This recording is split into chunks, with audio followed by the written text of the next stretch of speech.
Those are skills you know so well. You're here at Galvanize that will help you compete and succeed in the global economy. You know, when I used to visit schools as First Lady of Arkansas, First Lady of the United States, a long time ago, I would have what I called the Chelsea test. In other words, would I send Chelsea to this school? And some were a resounding yes.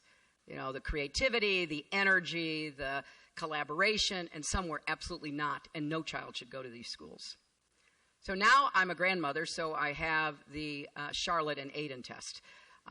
Would I send these precious grandchildren to any of these schools that I visit? There is such a divide. It's heartbreaking. Some of you may have had schools where you really got exposed to technology, where you had a chance to both learn on your own and be guided in your learning, but I bet a lot of you didn't. We can no longer tolerate that.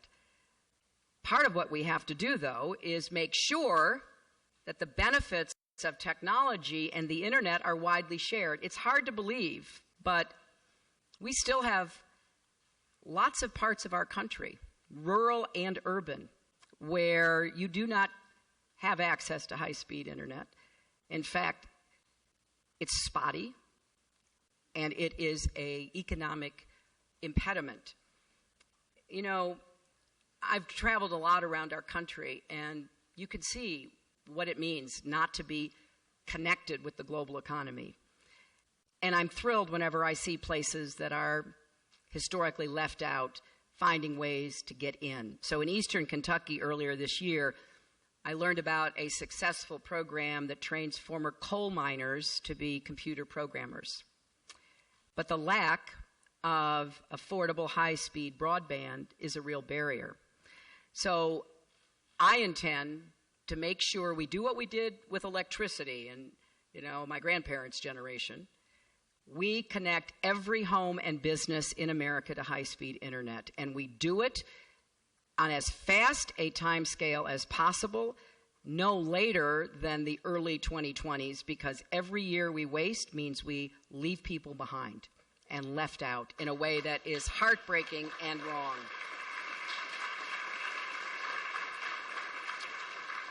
Now, I really believe part of what this election will turn on is how we're going to create more good jobs with rising incomes. And there's a lot of legitimate anxiety, fear, and even anger in many parts of our country because people feel like the economy has failed them. They haven't recovered from the Great Recession. Government has failed them because they haven't been a good partner in helping people find their footing and going forward.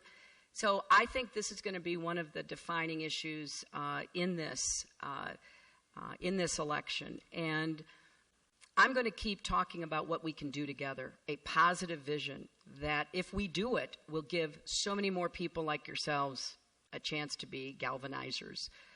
And I'm going to talk about why we need to get back into the future business, because that's who we are as Americans. I don't think we're people who, you know, look backwards. We should be looking forward. And we're going to focus on what will make the American economy work for everyone, not just those at the top. So coming here today is a real treat for me because it's exactly what I want to see everywhere. And it is something that I also want to be sure is available to every American. And somehow we're going to have to work to make that so. And that has to start in schools. And it has to start with people believing that every kid can be a part of the future. Not just some of us, but every single one of us. So thank you for really being part of this future that we have to create. It is something that I care deeply about, and I wish you all well.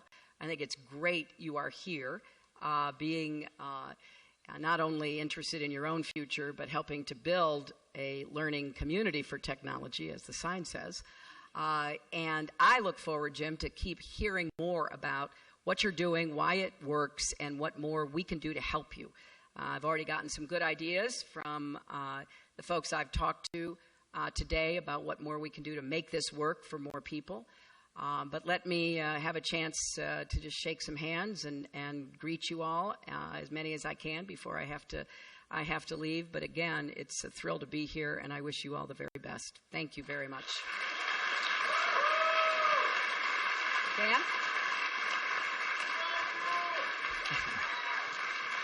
Wait, I think the press has a question, so.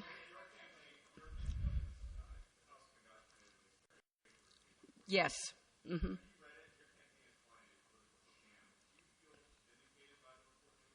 Well, first, the question, if you couldn't hear it, was about the committee report on Benghazi that was released today. And I have said from the very beginning, nothing is more important than the safety and security of our diplomats and development officials who go into dangerous places around the world pursuing American values, interests, and our security. And I said this when I testified for 11 hours, that no one has thought more about or lost more sleep over the lives that we lost, the 4 Americans, which was devastating. And we owe it to those brave Americans to make sure that we learn the right lessons from this tragedy.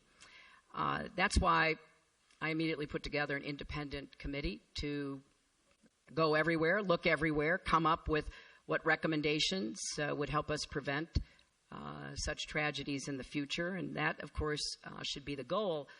I understand that after more than 2 years and $7 million spent by the Benghazi Committee out of taxpayer funds, it had to today report it had found nothing to contradict the conclusions of the Independent Accountability Board or the conclusions of the prior multiple earlier investigations carried out on a bipartisan basis in the Congress. So while this unfortunately took on a partisan tinge, I want us to stay focused on what I've always wanted us to stay focused on, and that is the important work of diplomacy and development. That's especially true in dangerous places. We cannot withdraw or retreat from the world. America needs a presence for a lot of reasons, and the best way to honor the commitment and sacrifice of those we lost is to redouble our efforts to provide the resources and support that our diplomats and our development experts deserve. So I'll leave it to others to characterize this report, but I think it's pretty clear it's time to move on. Thank you all very much.